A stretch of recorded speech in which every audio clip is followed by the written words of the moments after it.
Hey, this is Brother Barnes, and earlier today I got a message from McGraw-Hill Connect that a couple of classes that I'm teaching were about to close.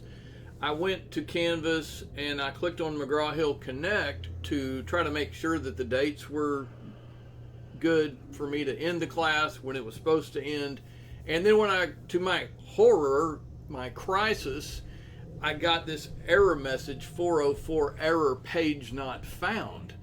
And ultimately the key is getting out of new experience. When I would click on go to my courses page, I could see the deployed assignments. I could see that, but yet I would get this message, error message, over and over. So faithfully I emailed my rep, having a crisis that I was. Remember this, 404 error, page not found.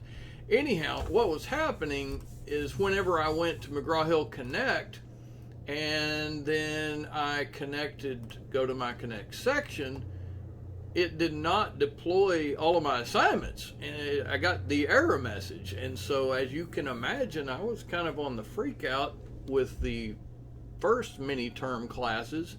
Wanted to make sure that all the assignments had been recorded. They had. Thank you for that.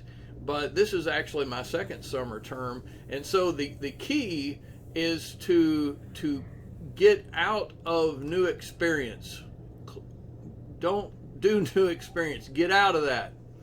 Now, apparently this conversion is going to be permanent in December or something like that, and so somehow we've got to figure out how to deploy assignments in the new system so that we don't hit this crisis and have an unrecoverable error that's beyond a 404 error. Anyhow, this is Brother Barnes. Be well.